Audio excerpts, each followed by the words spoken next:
Hey listeners, Jeff Emig here. Rocky Mountain ATV MC really is a company made by riders for riders. I know this firsthand as I've been on a few adventure rides with the RM team through Utah and Colorado. It was such a blast. With such a dedicated, knowledgeable, and driven team of riders at its core, the company knows the needs of the industry and is always working hard to provide high-quality products at every price point. Whatever you ride, whenever you ride, Rocky Mountain ATV MC stocks the products you need at the competitive prices you want.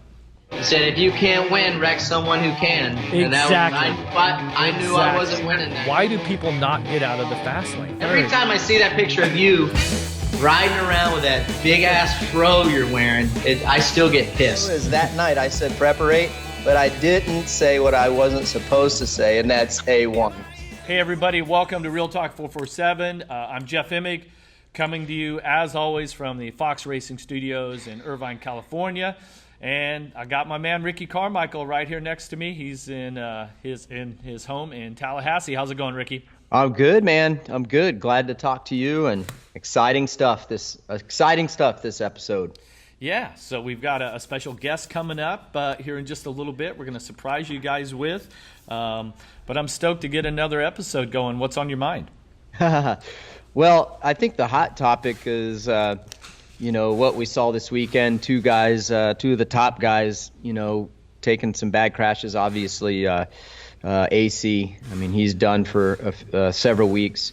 And Cooper Webb, I saw his social media post like everyone else did, I'm sure, and he's just banged up and bruised up. So thankfully, looks like he dodged a bullet there. But have you heard if he's racing this weekend? Or I'm assuming he would try if he can, right? Yeah, you would think. Well, we're going to dive into that. Like I said, our special guest has got a lot of experience with track safety and whatnot. Hey, I'm going to let you guys know we have another Rocky Mountain ATVMC.com discounted product, and this week it's by Fox Racing, so stay tuned to the end of the show to find out what that is. But Ricky, I'm going to back up a week.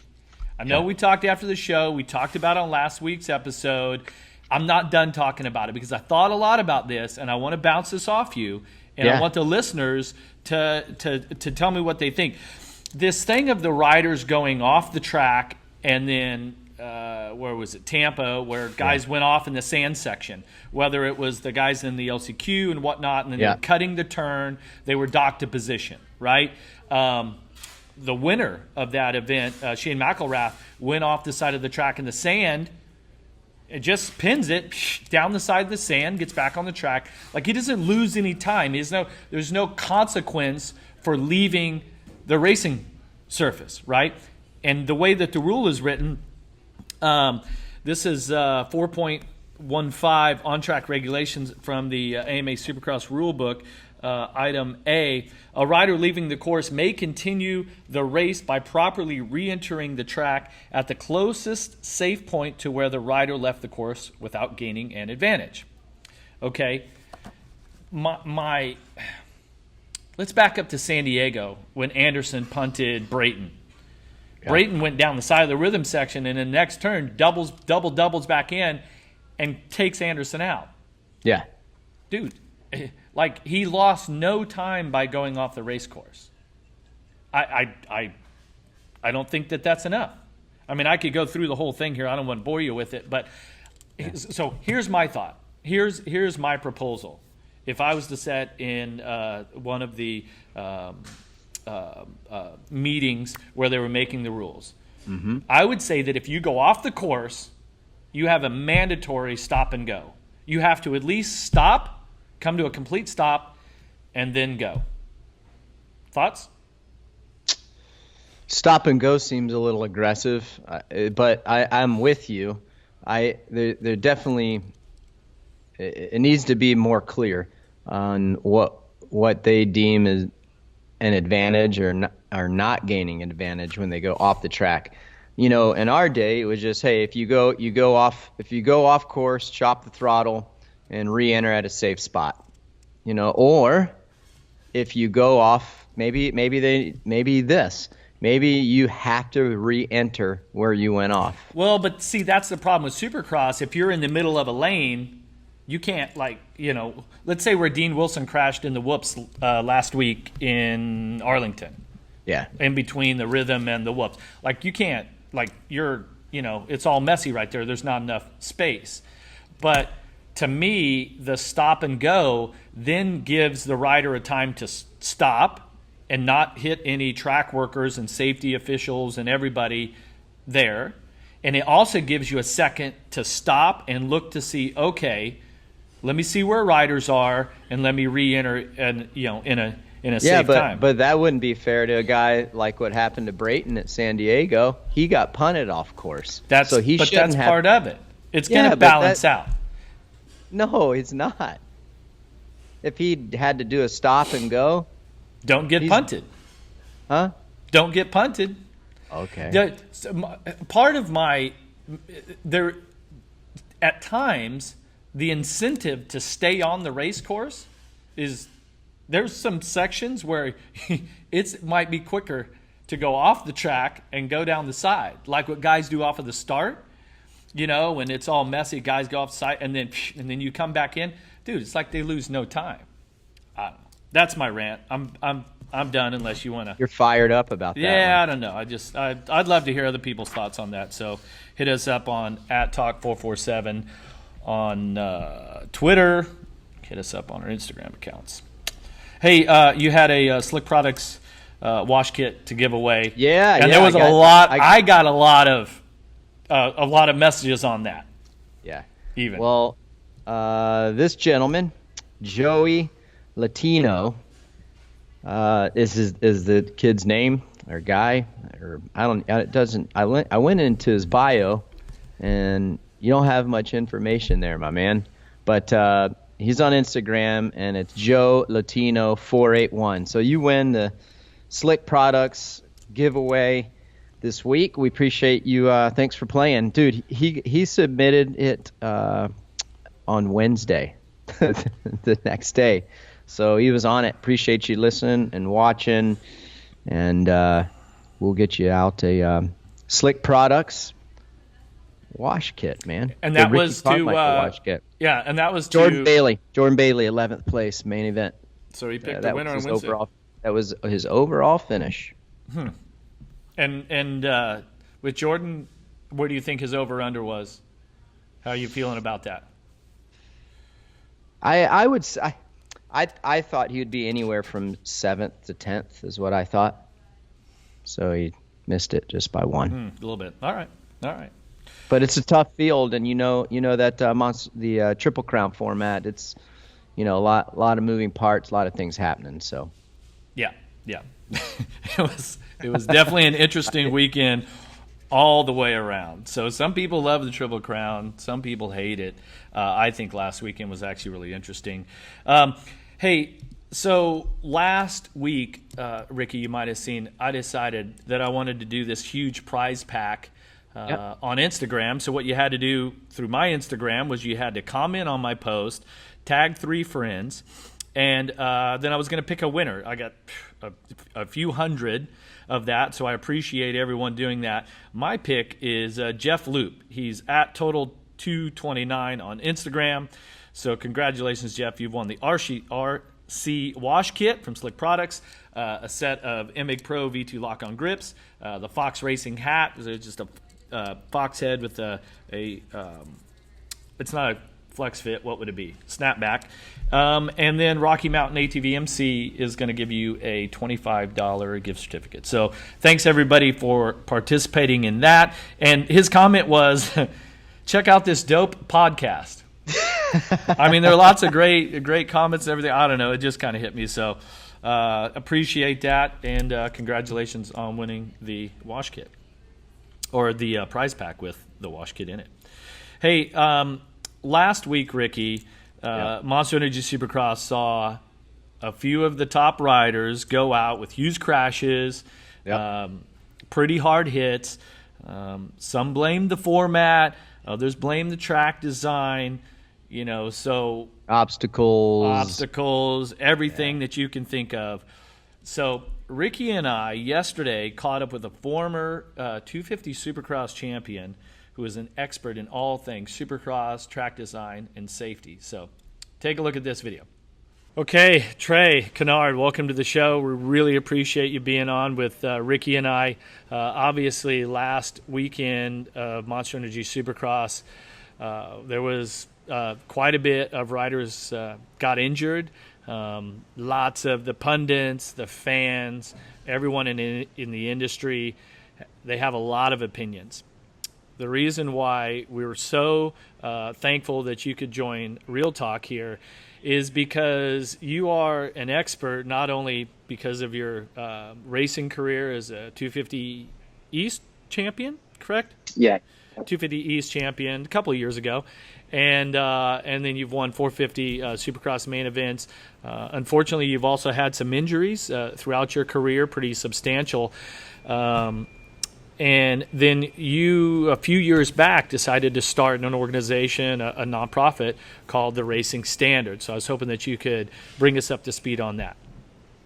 Yeah, so I think like a lot of guys, when you're done racing, you kind of pretty lost, and kind of don't know what to do. But, for me in that first 6 months, I'd say I'd always kind of had on my heart a little bit that, man, it'd be awesome if former riders could get involved and kind of be the in-between between, Feld or whoever the promoter is and then the riders, because I really felt that and still feel that there's a gap there. The riders may have safety concerns or whatever kind of concerns they have, and there's really not kind of a smooth process to talk to promoters, track builders, whoever the case may be. So in 2017, I started something called Racing Standard, and kind of the goal behind Racing Standard was to smooth out that whole process, to have former riders who have had that experience know what it's like to ride the track, to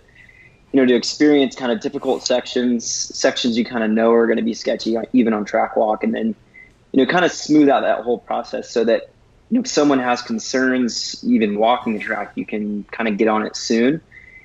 And then, the whole goal is to, make sure that riders are as healthy as they can be, as long as they can be, because, we kind of took a lot of the results from archives over the last 15 years. And on average, only, I think the best that it was 12 riders finished each round. But the worst was in 2012. And only 5 riders competed in each event. So, my in whole every event. All in every single event. Wow, I didn't realize that. Holy. And I would say that Wow. Lucas Oil Pro Motocross has a similar, if not additional effect there, because riders that are injured in Supercross, then therefore they don't even make it to the Motocross Championship in the summertime. When you look at the entire season, on a whole with both championships. Trey, I have a question. So, in your opinion, and I really respect what you're doing and respect you as an athlete and just as a human, you're a great person. I would love to know your thought on. Do you think it's more the speed is the problem, or is it the obstacles? I mean, I'm sure it's a little bit of both, but in your mind, what do you think the biggest problem is? Is it the speeds?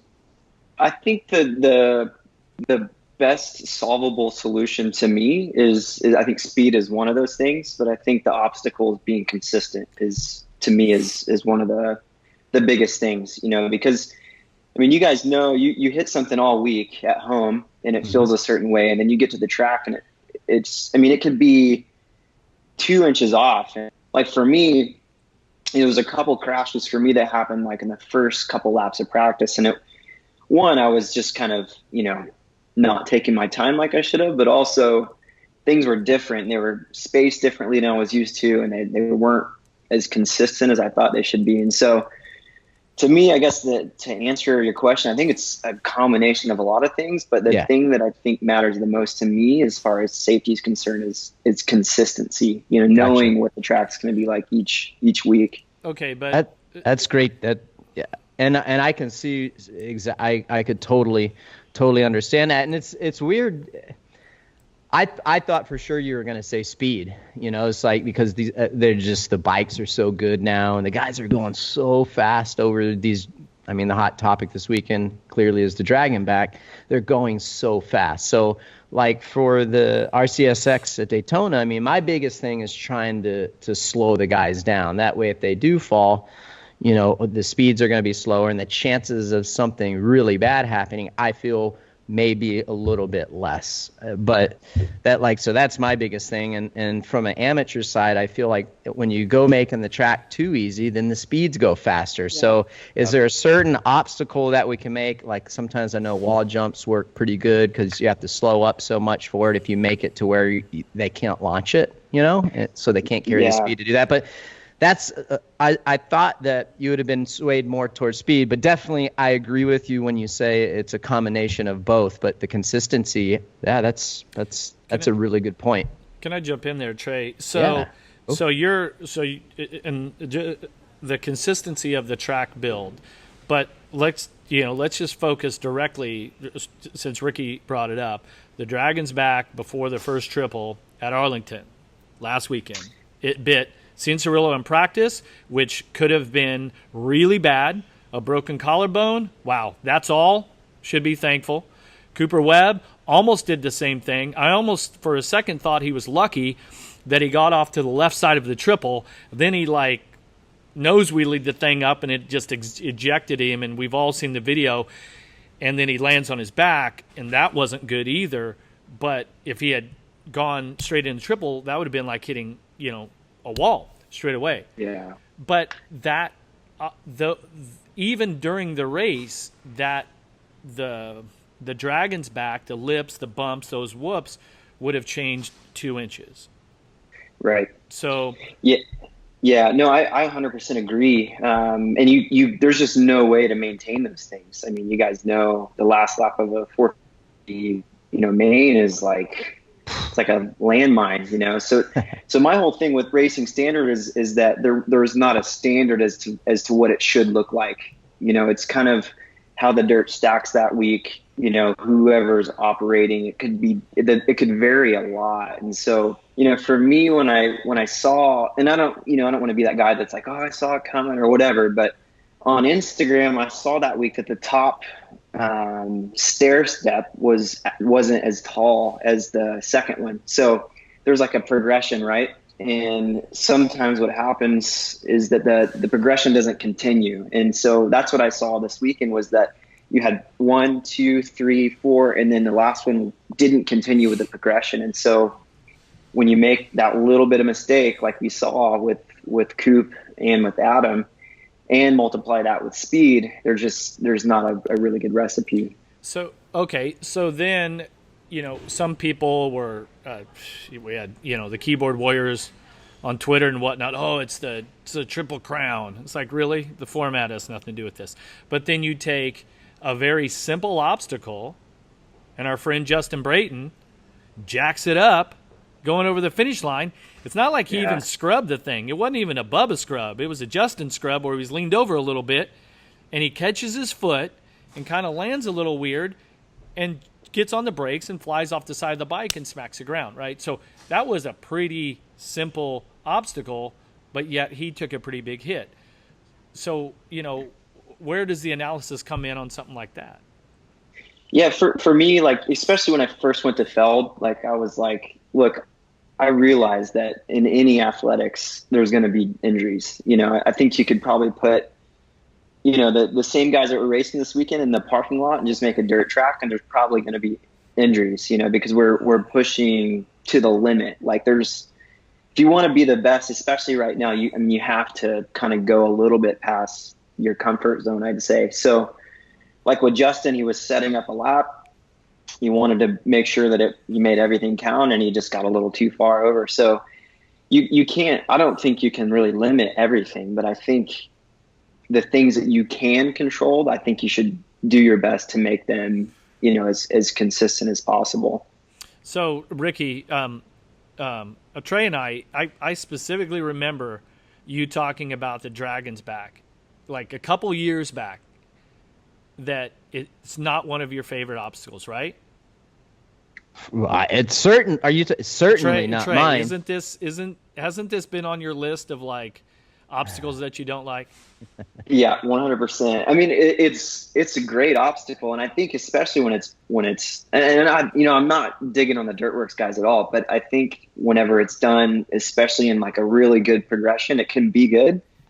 But man, it's taken some guys out over the years for sure. Yeah, I think it's either really easy for guys or it's not. And I feel if you can't, sometimes you can't always jump, like guys will combo dragon backs. And if you can't do that, it forces you have to hit it fast. If you don't hit it fast and you can't rhythm through it, you're put into a box. And that sucks to be in. It really, really, I don't, that's what I don't like about it. I'm with you. Like it's just a really hard obstacle, and it forces you into positions that it's not comfortable, know. And I've always been a big fan of the tracks that had a lot of up and down or a lot of start and stop, and I feel like that the real pinnacle of what the modern day Supercross track design was around 2004, and I remember you were out that season, right, Ricky?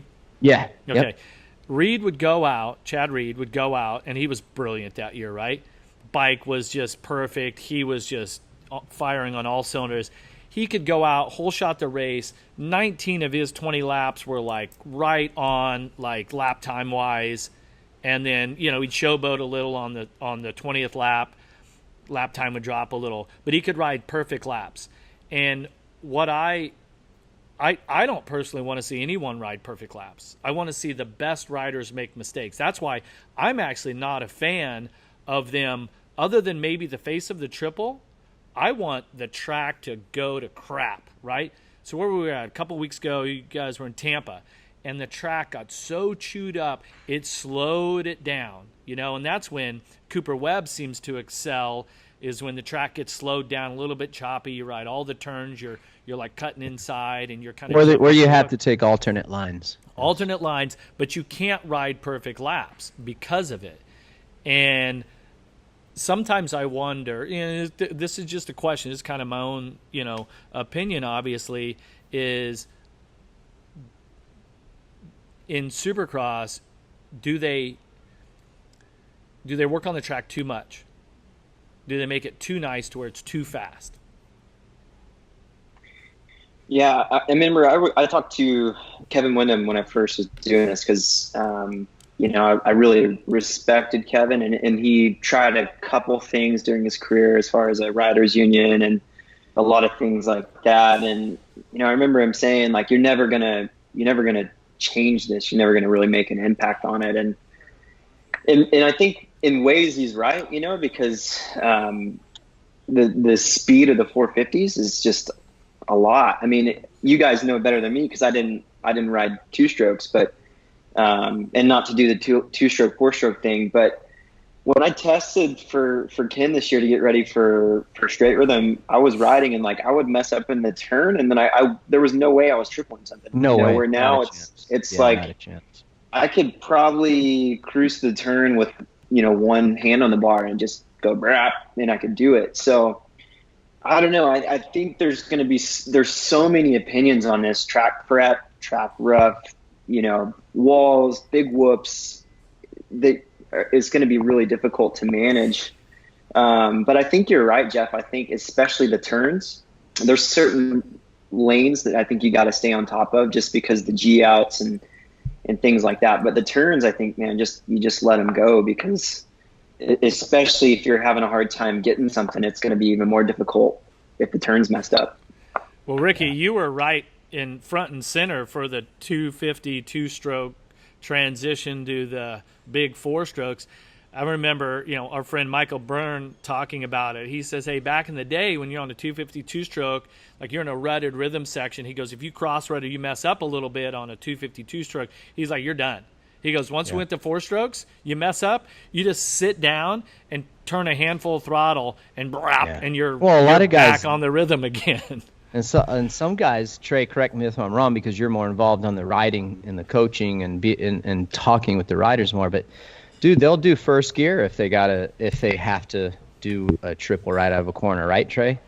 Yeah, I mean, that's just insane. I mean, I couldn't imagine using first gear because that shift from first to second, I mean, in my opinion, you're just asking for trouble. So then there again, you're putting the riders in a difficult spot. So, but you said something that was really interesting, Trey, and I just realized this, like the speed thing for me is so evident because you're right. I raced on the 2 strokes and then I went to 4 strokes.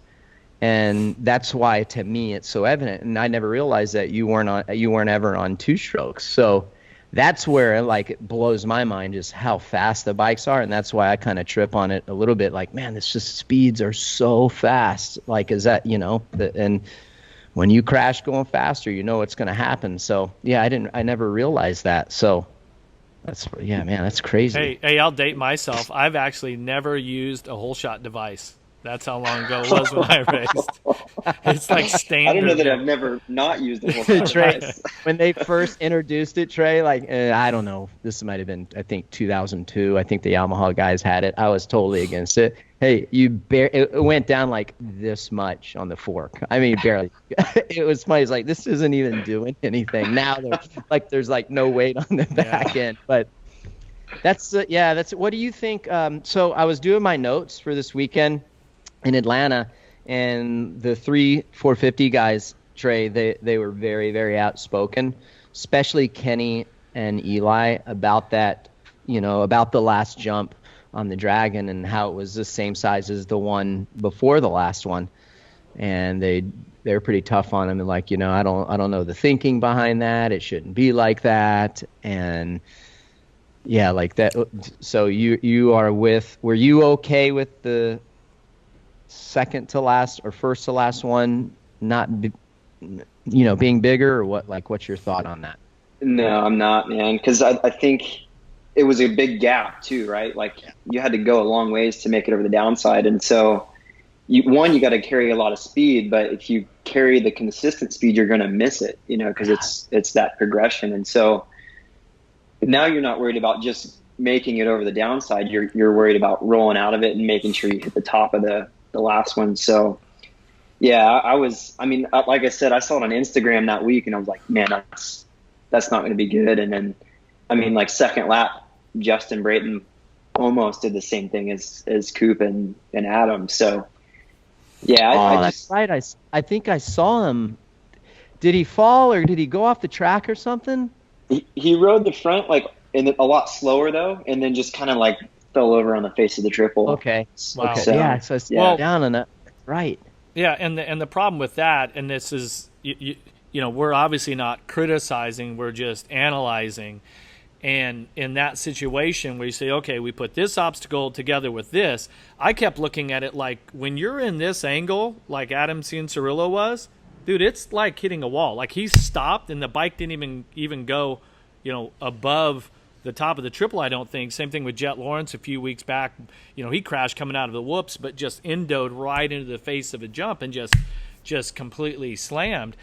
And so I think, this is where I would think that, Trey, that if given the opportunity to be that link between the voice of the riders and the link between the track builders / promoters, and keep in mind, Feld and every track builders, they care about you guys too, or the guys out there, they don't want to see anybody get hurt either.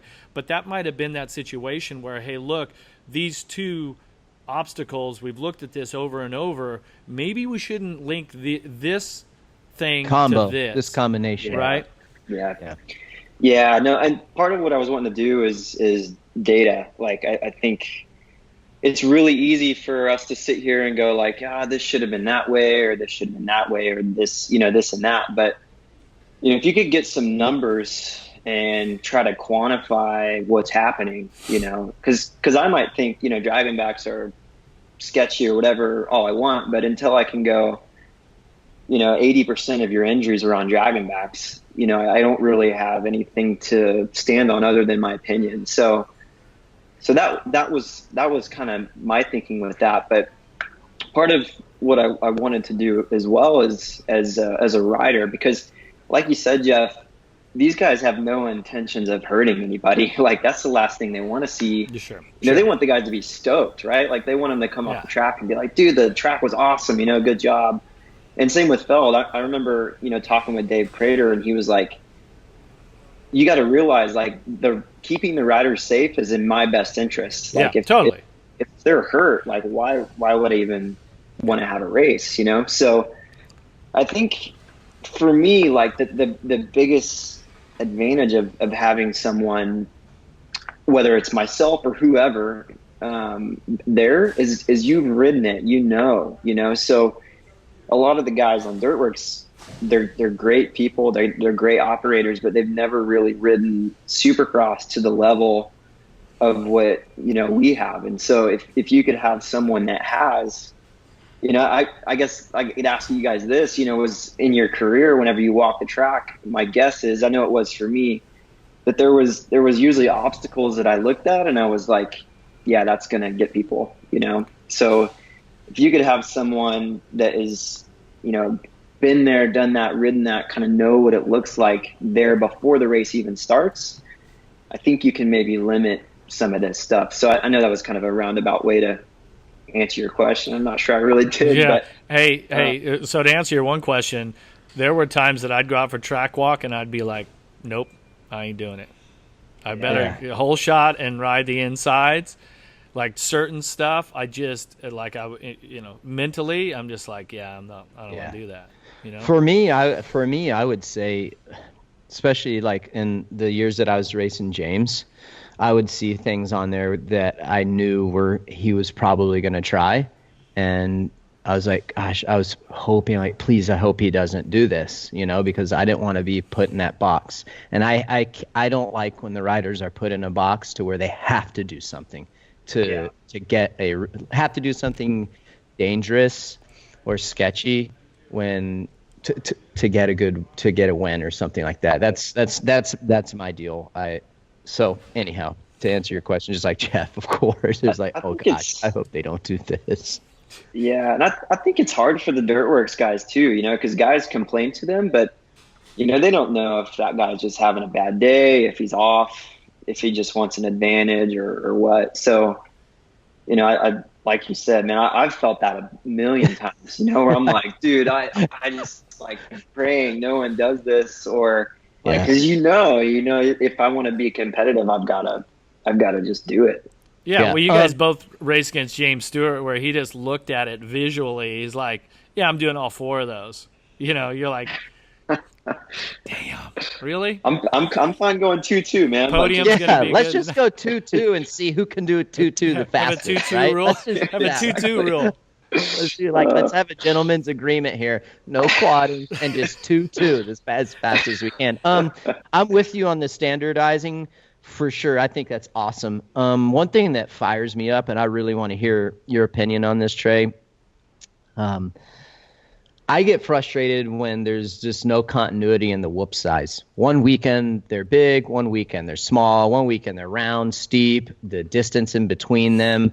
Give me your thoughts on the whoops and what would be a perfect scenario for you, and what do you think a perfect scenario is for the guys in Monster Energy Supercross as far as whoops go?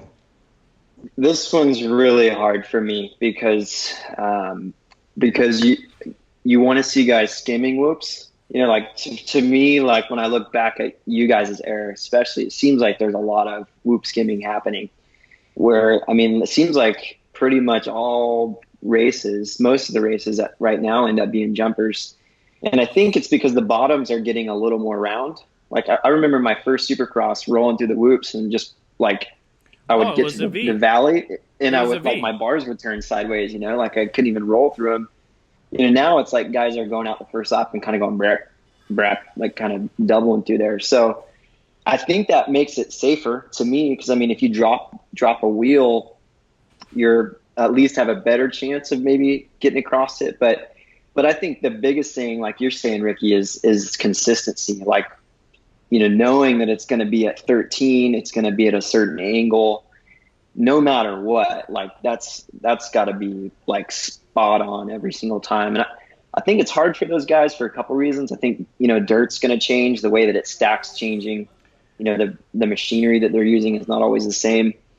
But I think, man, you got to work as hard as you can to make that consistent. Because I think, and part of it for me was like, if the whoops were sketchy, my anxiety level was like through the roof everywhere else on the track, and I wasn't really making, the best decisions everywhere else. So yeah, like 100%. I think anything more than 14 feet is like too much. And I'd heard this weekend that they were at like 15 or 16 in some areas. So yeah. Definitely that third, fourth, and fifth one looked super stretched out. And for the people listening and watching, what Trey's talking about when he's talking about 13, 14, 15, he's talking about the distance in between the whoops is what Trey is talking about. So yeah. So, and then that hurts your bike setup too, because I think, most of the time we're testing, we're at 13 or 14. Like they don't really do 12s too much anymore. But once you start going to 16, whatever, your rebounds way too quick, and it just, the whoop starts forming weird, and it just, I don't know how many dudes I saw go down the whoops this weekend, and gratefully most of them were okay, but to me, the anxiety everywhere else, knowing like, dude, I gotta get through these whoops every single lap, that makes the rest of the track hard. Yeah, and then to your point, Trey, the guys that aren't that good in the whoops and they have a hard time getting through them, then they have to try to make up time everywhere else on the track. Yeah. And then when that happens, everyone's only human, and there's a human error element to all of this, and they're going to try harder to make up lost time. And then when you try harder, you're susceptible to, unfortunately, things happening. Yeah. So I'm, Jeff. No. Go ahead, Trey. Yeah, no, I was just gonna say, like, that's the whole thing of when you first asked me, it was consistency, because there's so many things that we're not going to be able to change, like bike size, like that's a billions and billions of dollar conversation. We're not really going to change the format too much. There's only so many wall jumps you can put in place. But I think you can be as consistent as possible, and you can kind of make sure that that's happening. So that's why I answered it that way. Because I'm with you on the speed. Like, I remember I was talking to Kate again, and he said, "Man, back in the day, we were breaking forearms and collarbones, and nowadays guys are, they're breaking femurs and everything else." So, and I think that has a lot to do with speed. You hit the ground going faster. It's not rocket science to think about what could happen, but to me, the easiest, most solvable problem is consistency. Yeah. Yep. Hey, that's been fantastic. I appreciate that. And so the racingstandard.org, is that something that you're still pursuing and working on? Because I know you're working for HRC Honda with the team now. Do you spend much time with the Racing Standard currently? Yeah, I've kind of, I really pursued it really hard for about a year, and everyone at Feld and Dirtworks was really kind to me. I think they didn't really see I think they were probably maybe threatened with what I was doing, thinking I was going to want to come in and just throw my hands up and really cause a scene. But I don't think that they really saw that from me.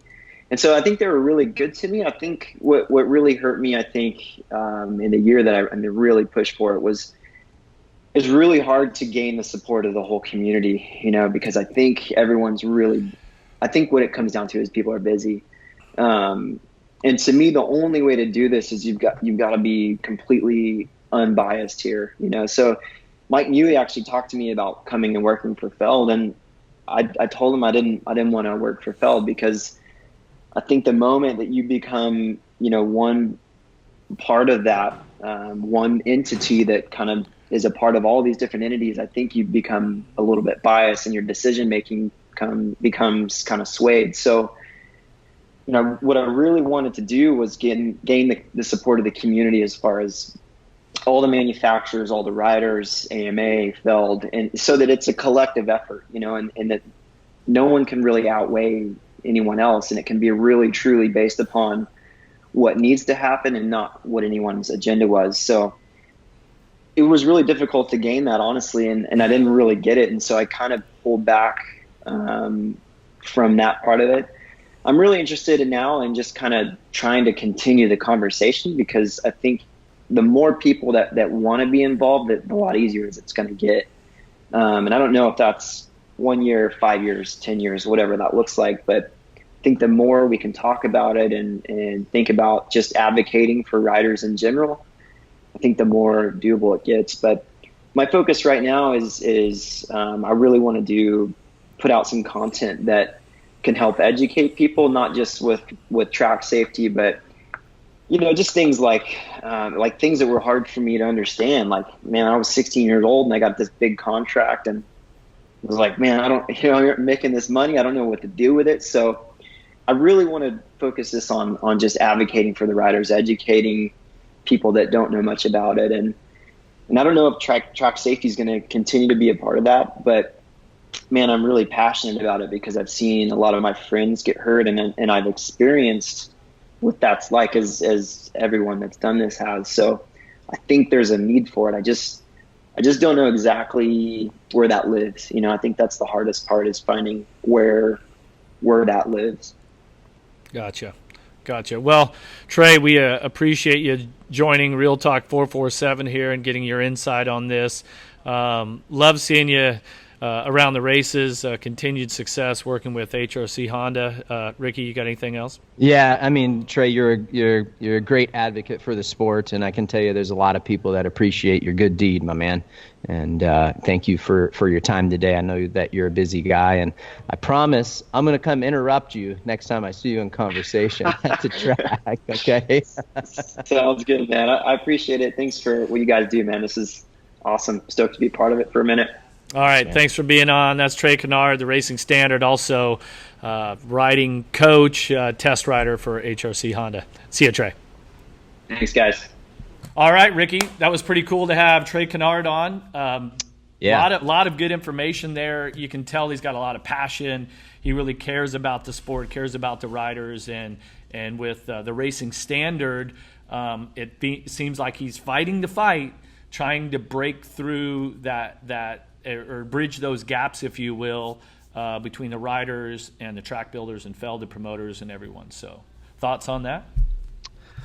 I mean, it's definitely, when I was doing my notes and listening to some sound bites from the press conference, I think, the guys were pretty outspoken about it, the riders. In what way? Just, they don't know why. They were unhappy with the Dragon Back and how the top of the Dragon Back was the top one, the top whoop, if you will, was higher than the second to last or first to last one. So if there was 5, the fourth one was bigger than the last one. The fifth ones. Well, so they were. But doesn't that just make the fourth one the top? Right? I'm sitting there. I was trying to visualize it. I don't know. Was it that the gap between the fourth whoop and where you had to land was a long ways, right? Was that the deal? So you had to carry a lot of speed. Yeah, you have to carry a lot of speed, and like we were talking with Trey, yeah, you definitely have to carry a lot of speed. Forces you into a position. At the same time, though, I mean, like the human element, there's still a human element to it, and riders are going to make mistakes, and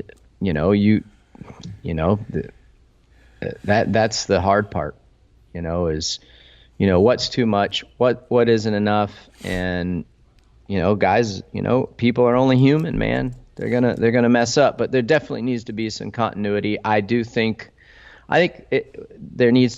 people need to take a look at maybe where certain obstacles are. I think definitely there's some room for improvement there, without a doubt. Okay, so I'm gonna interrupt you real quick. Okay, when you looped out on that 450 Honda and broke your visor and you came back to second, I believe, wasn't that a Dragon's Back into a flat section? Yeah, it was a little Dragon's Back, right? And you were counting on your rear tire like clipping the last one, but she just came on over. Right. I rotated the opposite way. I mean, but that was flat after that. Now, I mean, and I held on to the bike. Completely different outcome because I wasn't rotating forward. And, obviously when you're going to loop out, you're probably your chances of getting hurt are a lot less, right? oh yeah. That was so embarrassing too, by the way. Dude, we've all looped out before.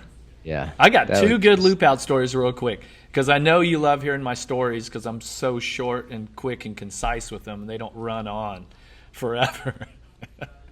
Hey, we're in San Antonio, Texas, where they used to have the National. Loretta's Regional. Let's say that I raced at that track. Yep. Yeah. Okay, go ahead. Let's say that there's 40 rider gate, whatever it was, right? Yep. Rain, just pissed down rain.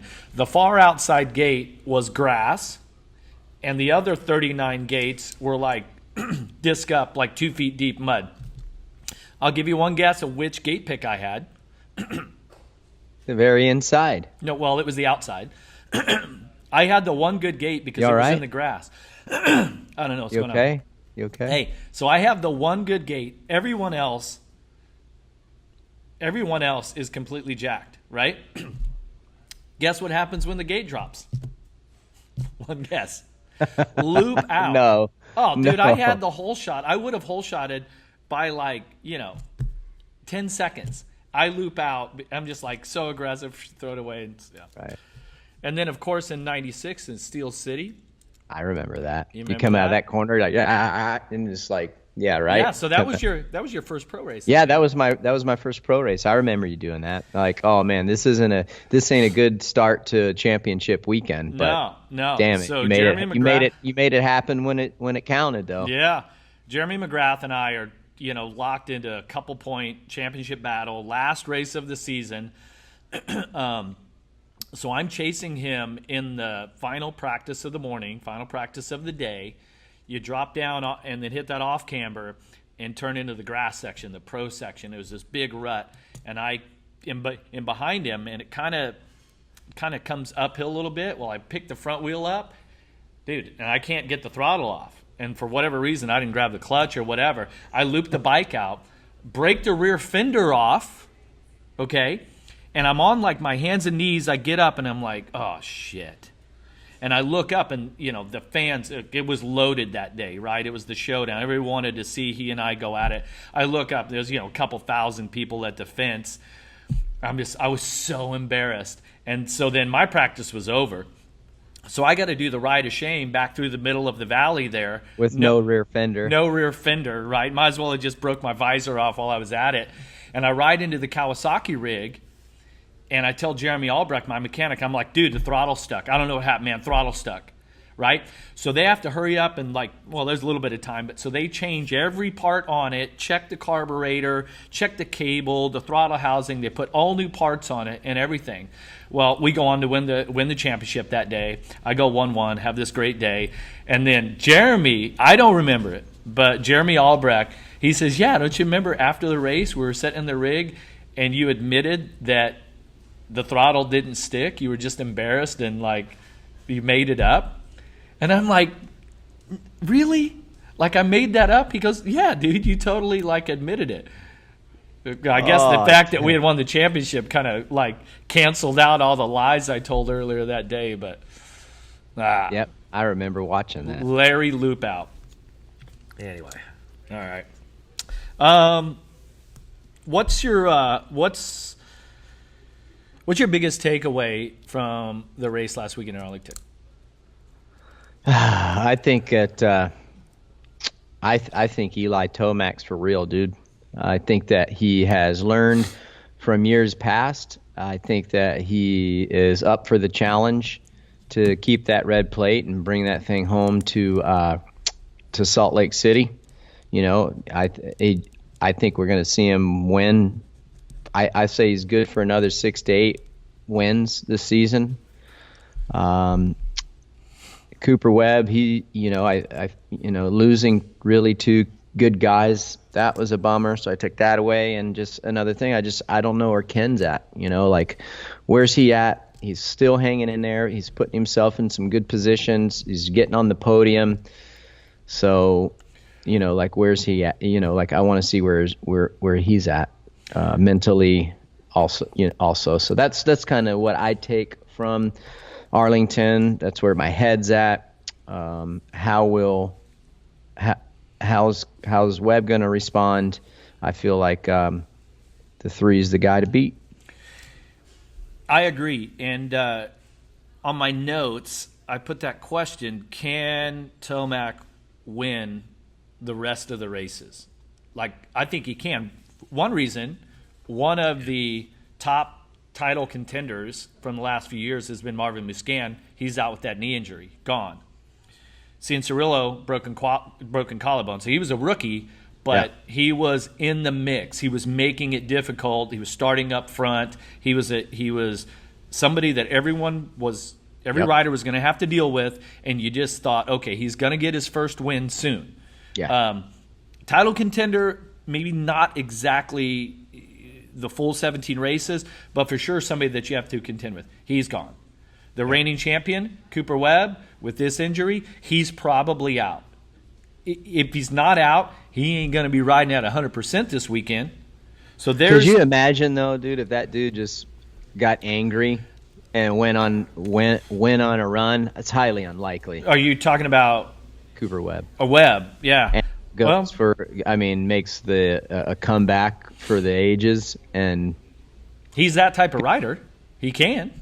I mean, I don't know. I don't know what the extent of the injury is. I'm just throwing that out there. Like, could you imagine that? You know, you're just hedging your bets. That way, when we go back, like after Vegas, we got that sound bite, right? You just say whatever. Just say a bunch of everything. That way, you're right about everything. Sprinkle a little bit of everything out there, and then you have the bases covered, man. That's right.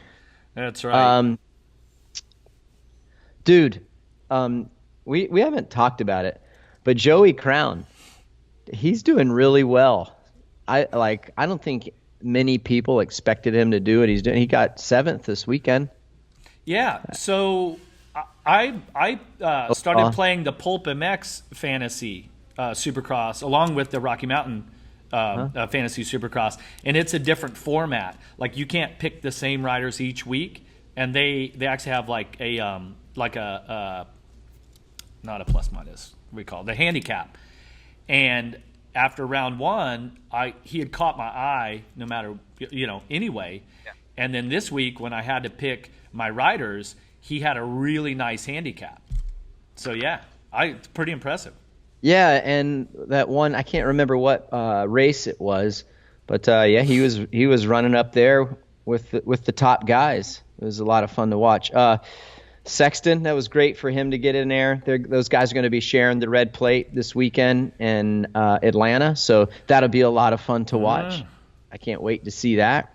I think I don't know that I can give Sexton or McElrath at this point the advantage, because I don't know who I would give the advantage to. They're close in speed. They both want to win really bad, and they both have really good qualities. And it's so hard for me to pick who I think I'd give the advantage to there.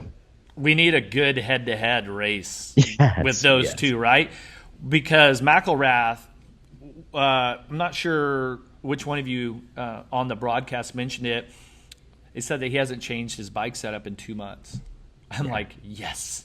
Yeah. Like, as a rider, dude, that's a good place to be.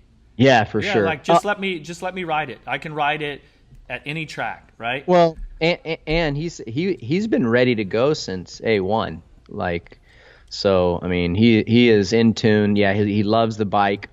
Really happy where he's at. He's been very vocal about that. So good for him. Hey, I want to hear your thought. All good in my book. I know exactly where you're going with this. And that was you're going RJ Hampshire and Sexton. You right? were Am I mind reading right now? Yeah, you are. Dude, you got a crystal ball, dude. You're okay with that. Yeah, 100%.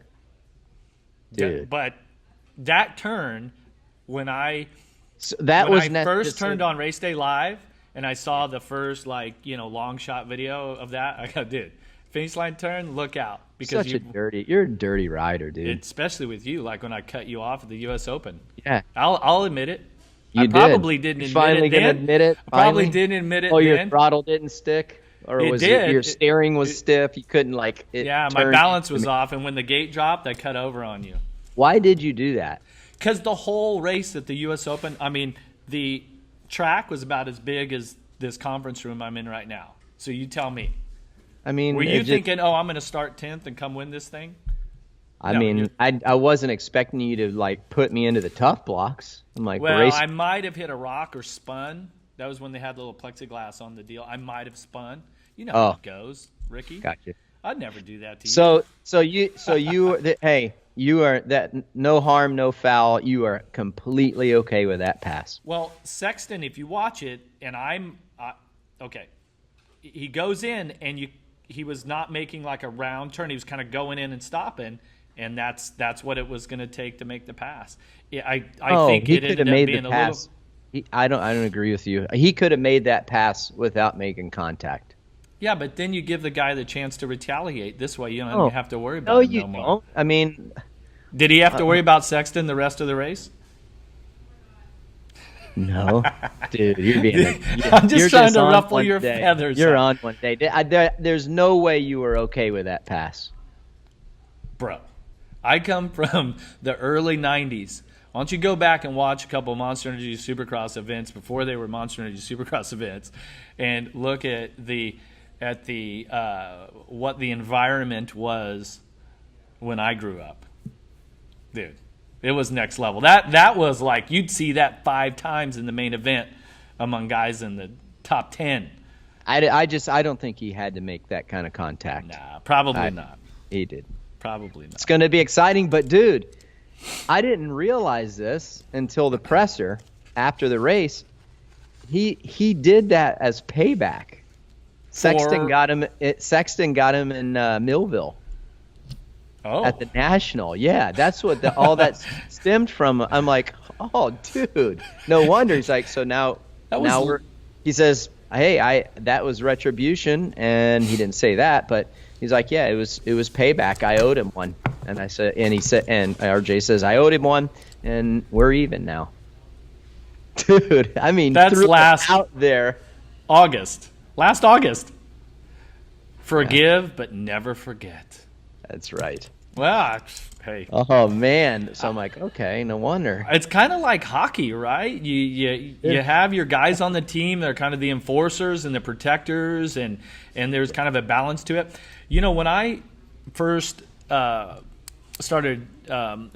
Jim Edmonds and Troy Percival, Troy Gloss, some of these guys on the Anaheim Angels, and I would have these conversations with Troy Percival. So he's a closing pitcher. And he was telling me about how in the MLB, like if you hit a guy, that might not have been from that game. Like that might have gone back to the last series you guys played a month and a half before that, and that sort of payback balance type of thing. So I don't know. I think it's all part of it. It's all part of the mental, battle that these guys go through. But real quick before we go to the research department. What's your take on the Astros, that whole deal? Do you think they should strip their title away from them? God, there's so much to it because Manchester City, Jaggers football team in England, they've got some issues too where they're banned from Champions League for the next 2 years. And of course, it's going to go to the Court of Arbitration and all that. They're going to, So what's your initial thought on the Astros deal? I mean, did they definitely crossed the line, right? Yeah. So I don't think there's any. Yeah, I mean, the thing that gets me about this is there is how many cameras are inside of a baseball stadium and everything's being analyzed like down to the frame, and you think that you're going to get away with this, but it's like you need to penalize the people that did the wrong, but not the future. So it's like there's that balance of how do you penalize, how do you focus the discipline and all that on the right place without affecting the fans or the players that had nothing to do with it, or the new players and going forward. And I don't know. It's dirty no matter how you look at it. But for sure, they need to. It's like the stuff when you wipe the titles away from Lance Armstrong, and looks like this guy won a Tour de France, but he didn't win it for 15 years after he thought he was second. Yeah. It's just dirty. It's so hard to like pass judgment on it and come up with just a clean way of going, okay, this is the penalty. And you? Yeah, I mean, they needed to get after it. I feel like, hey man. So my buddy that played in the big leagues for, I don't know, 13, 14 years, we were having a conversation with it on our bike ride, and he's like, hey man, back in my day, we would have guys in the bullpen, and they were trying to see, what these guys were throwing and all this, and binoculars and all that crap to see what the signs were. It says, but to do what they were doing, I mean, it just, dude, when from a hitting standpoint, he says, when I know if it's a breaking ball or a slider coming, or he says it's so much easier how I adjust my stance, where if I can get in front of the ball, or what I'm gonna do. He says it is so much easier, and he says what also happens, he says like your performance, the pitcher's performance isn't as good because you're hitting off the dude, and it makes the pitcher look bad and essentially takes money away from him because it looks like the pitcher's washed up at this point. Like, dude, this guy don't have anything. It affects so many things. Yeah, all kinds of stuff. But and that's think what about he was telling me. He's like, it's just, dude, it affects a lot. Think about the time between when the sign is given and the ball gets to the batter. What is that? 4 seconds? Yeah. I was saying max. I kept thinking about that. I was trying to role play. They were hitting a trash can, weren't they? Like rattling a trash can or something. Yeah. Still, it's just crazy, crazy to think that. Yeah, I don't know. Yeah. The one dude on the opposing team, he was, I can't remember who it was, and he was saying, like, dude, he says, I was throwing my best stuff, and these guys were getting everything that I was pitching, and it messed him up a little bit. He's like, dude, I don't know how, it's like these guys are knowing exactly what I'm throwing. Yeah. Yeah. He's just thinking, man, everything, okay, my sequence usually throws these guys off, and he's just like, it sucks because, you just think about it, like, man, think about what, like, that's just, it's predetermined, man. That's just jacked up. Oh, yeah. It's bad. I can't even begin to, think about how you could pass judgment and penalize the team and everything in a proper way that's fair for everyone. Some people are going to get burned. Some are going to get off scot-free in ways, I don't know. All right, take it away. It's your favorite time. That favorite was time of the show. Last week. I didn't even know you got up because that was a long read that I had with the SX research department. Yeah. No, I didn't know. I'm down. I had my head down like this. I had no idea, and then the tweets started, and I didn't watch the show through after the edit. And so then the messages started coming through, oh, that's jacked up. And I'm like, wait, what? So I got the edit from Ricky, our guy here at Fox Digital Cinema, and I'm like, and then he put in the, you guys make a lot of fun of me.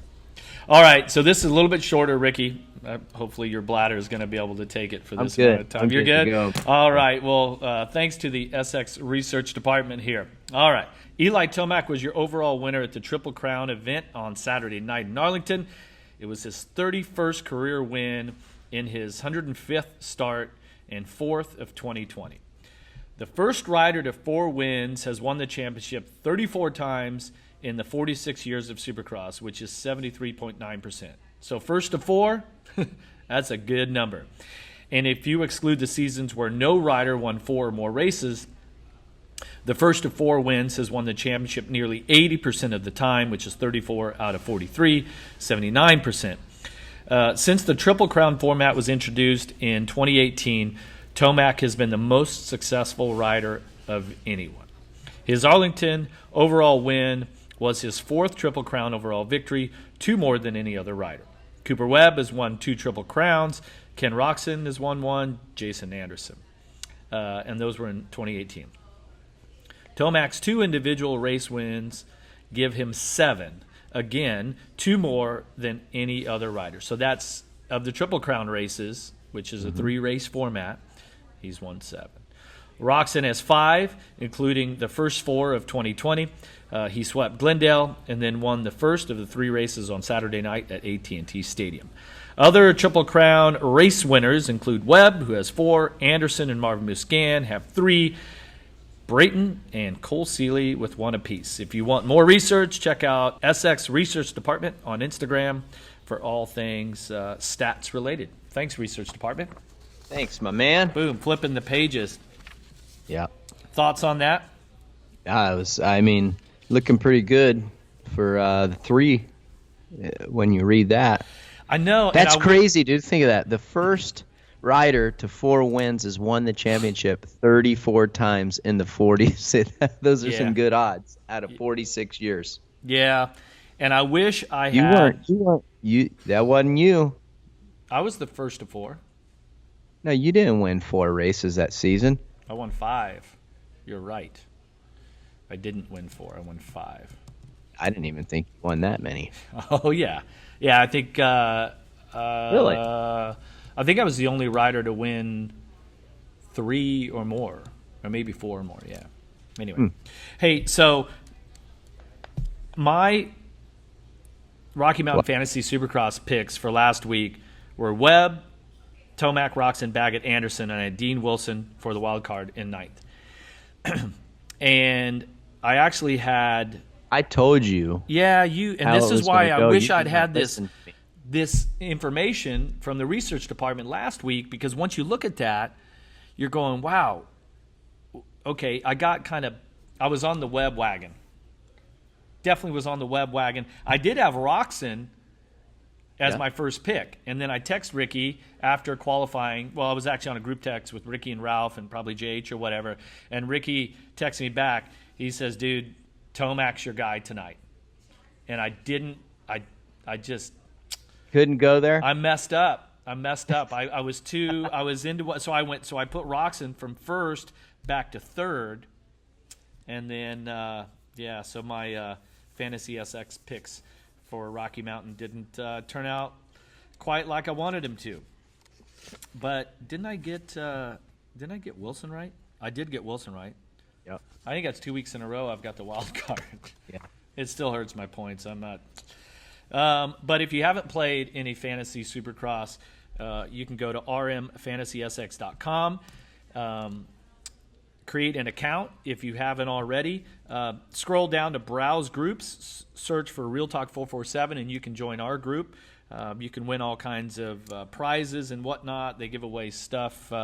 If you're just joining now, you're probably not in it for the free motorcycles that they give away as the grand prizes. But there are tons of weekly prizes, even prizes within our Real Talk 447 group within the RM Fantasy SX. And this week, like always, it's the top 5 in the 450 class, but the wild card this week is 12th. Recommendations. Let's see here.